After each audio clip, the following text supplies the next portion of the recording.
Meu Deus, eu clamo de dia, mas não respondes, de noite e não recebo alívio. Salmos 22, verso 2. É muito claro para todos os que leem este salmo que essas não são tanto as palavras de Davi, mas sim as palavras do filho de Davi e do Senhor de Davi, nosso bendito mestre. Ele orou com forte choro e lágrimas.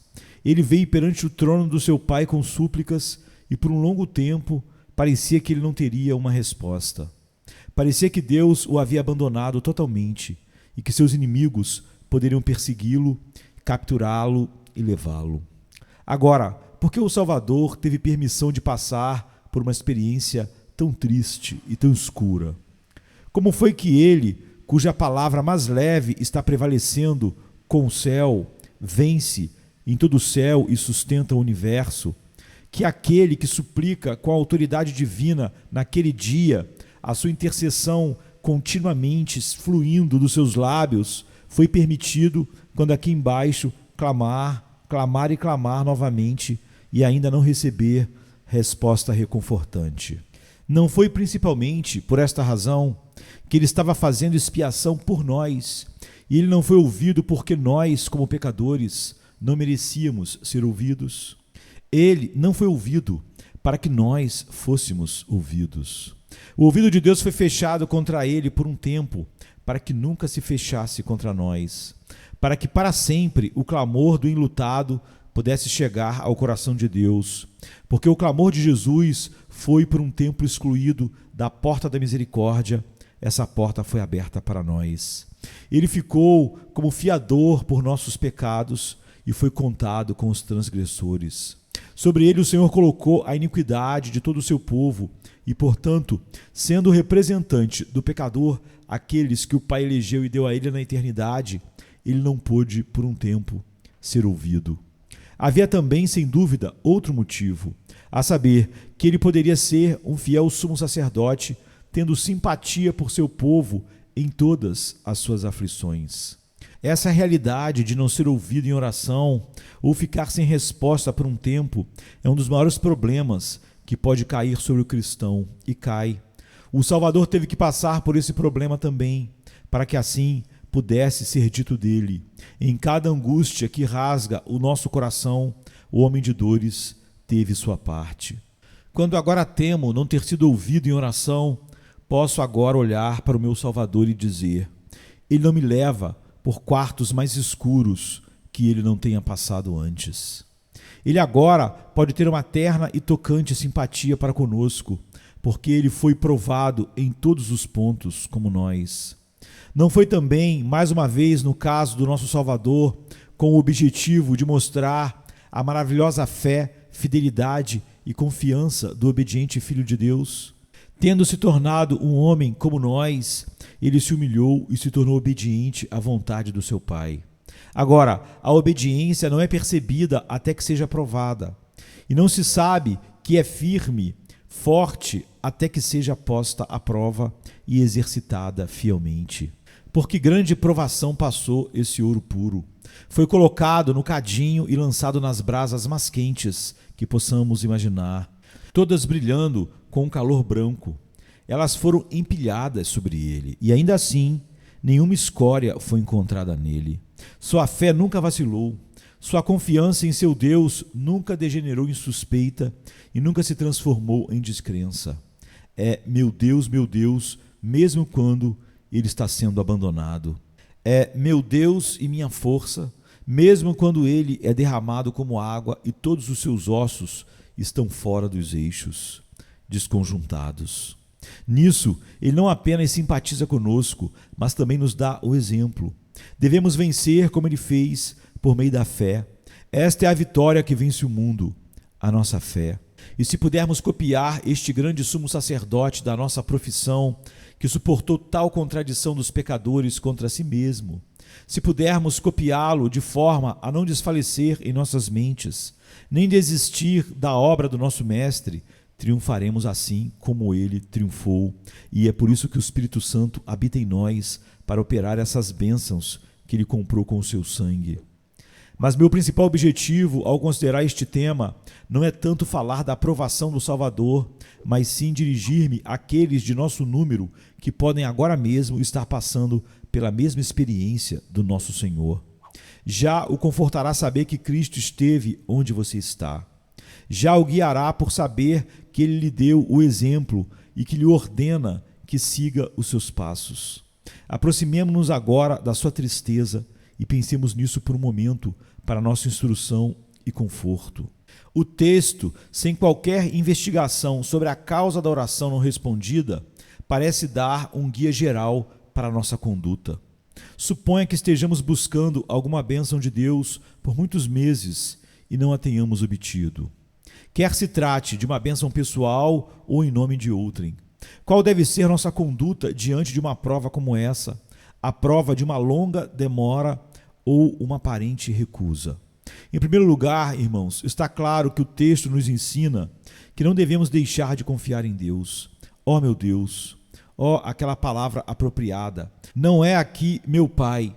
O espírito de adoção não está aqui tanto quanto o espírito de confiança reverente, mas ainda há a palavra segura, ó meu Deus. Cristão, nunca seja tentado a desistir do seu domínio, de sua única força, de sua esperança solitária. Sob nenhuma circunstância concebível, nunca dê lugar por um instante ao pensamento sombrio de que Deus não é verdadeiro e fiel às suas promessas. Embora você deva ter 7 anos de oração sem resposta, sugira qualquer outro motivo para sua mente, além daquele que o desonraria. Diga com o Salvador neste salmo, mas tu és santo. Estabeleça isso em sua mente. Ó, nunca permita que o mais leve sopro de suspeita venha sobre a fama do Altíssimo, pois ele não a merece. Ele é verdade, ele é fiel. Neste, aparentemente e pior de todos os casos, ele libertou seu filho e veio em seu socorro no tempo devido. Em todos os outros casos, ele fez o mesmo. E eu oro por você para que você nunca desconfie de seu Deus até que tenha alguma boa ocasião e válida para isso. Nunca lance uma calúnia sobre a integridade dele, até que ele realmente o abandone, até que ele absolutamente desista de você e nunca mais apareça, o que jamais acontecerá. Então, mas não antes disso, você poderá duvidar dele. Ó, acredite que ele é bom e verdadeiro. Você pode não saber por que ele trata você de forma tão estranha, entre aspas, mas nunca pense que ele é infiel nem por um instante, ou que quebrou a sua palavra. Continue ainda a confiar nele. Você será recompensado se o fizer. E quanto mais tempo sua fé for testada, será com você como quando o navio estiver mais longe no mar. Ele enfrenta ondas impetuosas e chega em lugares distantes, mas volta para casa com o frete mais pesado e precioso. Assim sua fé voltará para você com alegria. Ela pode ficar entre os grandes vagalhões por muitos dias, mas o tempo da sua libertação virá, e como uma pomba, ela voltará para o lugar seguro, com asas cobertas de prata e suas penas com pontas de ouro amarelo. Confiai no Senhor o tempo todo, vós, e abri os vossos corações diante dele, diz o salmista. Mais uma vez, como nunca devemos deixar de confiar, nunca devemos parar de orar. O texto é muito expressivo neste ponto. Eu clamo de dia, mas tu não ouves. E durante a noite eu não me calo e não encontro ainda alívio. Nunca cesse suas orações. Não há tempo para parar de orar. O brilho da luz do dia não deve tentá-lo a cessar, e a escuridão da meia-noite não deve fazer você parar de clamar. Eu sei que um dos principais objetivos de Satanás é fazer com que o cristão pare de orar. Se ele pudesse, pelo menos uma vez, nos fazer abaixar a arma da oração, ele facilmente nos derrotaria e nos tomaria como sua presa. Mas enquanto continuarmos a clamar ao Altíssimo, Satanás sabe que não pode devorar o mais fraco cordeiro do rebanho. A oração, poderosa oração, ainda prevalecerá se tiver apenas tempo e continuar, ainda que no meio da escuridão. Ah, se esta for a sugestão sombria do maligno, abandone o quarto da oração. Desista da devoção privada. Nunca se aproxime de Deus, pois a oração é uma fantasia e não está te levando a lugar algum. Peço-lhe, rejeite o pensamento com todas as suas forças e ainda clame, tanto de dia como à noite, pois o Senhor ainda ouvirá a sua oração. Enquanto você nunca desiste de sua confiança, nem de sua oração, seja mais fervoroso em ambas. Deixe sua fé estar ainda mais decidida e desistir de toda dependência em qualquer lugar que não seja em Deus somente. E deixe seu clamor crescer mais e mais veementemente. Não é toda batida na porta da misericórdia que vai abri-la.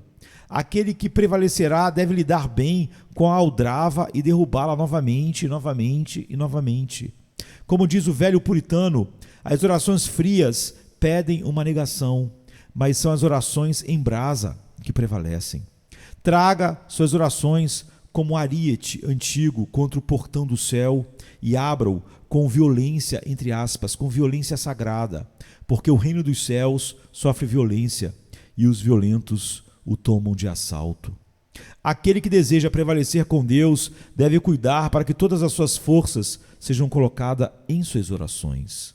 O Senhor não ouvirá se você apenas apresentar uma classificação ou lista ou linha de gama de alguns desejos. Não deve haver reservas, mas todo o exército da sua alma deve entrar no conflito. E você deve sitiar o propiciatório determinado a vencer o dia, e então prevalecerá. Se houver atrasos, considere-os um bom conselho para ser mais firme em sua fé e mais fervoroso em seu clamor. E mais uma vez, não deixe de ter esperança. O neozelandês tem uma palavra para esperança que significa o pensamento nadador, porque quando todos os outros pensamentos são submersos e se afogam, a esperança ainda flutua. Ela levanta a cabeça para fora das ondas espumosas, com suas mechas arrastando, mas vê o céu azul acima dela e espera, pois ele está lá. Portanto, se você orou por tanto tempo, ainda assim tem esperança. Espere em Deus, pois ainda o louvarei, o Deus que é a minha força, a força da minha vida e a porção da minha alma para sempre. Enquanto houver um lugar de oração e uma promessa de resposta, nenhum crente deve ceder ao desespero. Vá de novo, disse Elias a seu servo 7 vezes. Deve ter sido um trabalho cansativo para o profeta ter que esperar tanto. Ele não se levantou nem uma vez e orou a Deus como no Carmelo, e então imediatamente desceu fogo do céu para continuar o sacrifício. Mas repetidamente, e ficando mais humilde na postura, com o rosto entre os joelhos, ele implora agora ao Senhor, não pelo fogo, que era uma coisa incomum, mas pela água, que é o benefício comum dos céus. No entanto, ele teve que repetir 7 vezes, como quando ele pediu fogo, na primeira vez o fogo desceu. E ainda aqui, nós temos que lembrar que ele está implorando por aquilo que o próprio Senhor havia prometido. Ainda assim, não veio imediatamente. E quando seu servo voltou 4, 5, 6 vezes, a resposta ainda era a mesma. Não havia sinal de chuva, mas os céus de bronze olhavam para uma terra que estava seca, como se estivesse em um forno. Vá novamente, diz o profeta. E na 7ª vez, eis, apareceu a nuvem, como a mão de um homem, e esta nuvem foi a precursora segura do dilúvio e da tempestade que estava chegando. Cristão, volte 7 vezes, que é o número da perfeição, ou seja, volte quantas vezes for necessário. Não arriscaria dizer 70 vezes 7, pois Deus deve cumprir sua promessa. O céu e a terra podem desaparecer, passar, mas nenhum jota ou tio da palavra do Senhor pode falhar. Seca-se a erva, murcha-se a sua flor, mas a palavra do nosso Deus permanece para sempre. Você pleiteia essa palavra adoradora? Não deixe nenhum pensamento sombrio levá-lo ao desespero. Continue a confiar, continue a orar. Aumente o seu fervor e na esperança de que a bênção ainda vem. Ela veio para o Salvador. Afinal, a manhã rompeu-se em sua meia-noite. Nunca a maré baixou tanto quanto no caso do nosso Salvador. Quando os grandes períodos de miséria e tristeza eram visíveis onde antes o amor de Deus havia rolado eternamente em poderosas e infinitas inundações. Mas quando chegou a hora, começou a mudar. E veja como mudou agora em poderosas torrentes de alegria incomparável e infinita. O amor de Deus voltou para o nosso Salvador sofredor e lá no trono eterno ele se senta. O homem, o crucificado, que curvou sua cabeça sobre as montanhas da ira onipotente, que quebrou em ondas enormes e cobriu completamente a sua alma. Tenha coragem, cristão. Espere, pobre alma, e espere sempre no Senhor. Venha se cansado estás, e eu descanso darei.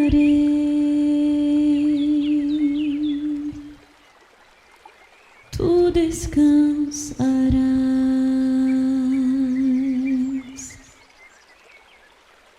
Venha a mim se não tens paz, e eu darei paz sem fim. Terás paz sem fim. O meu jugo é leve, o meu fardo graça dá. Tome tua cruz, te darei a paz.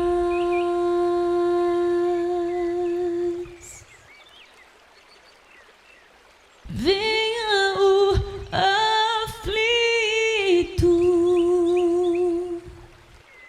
e lhe darei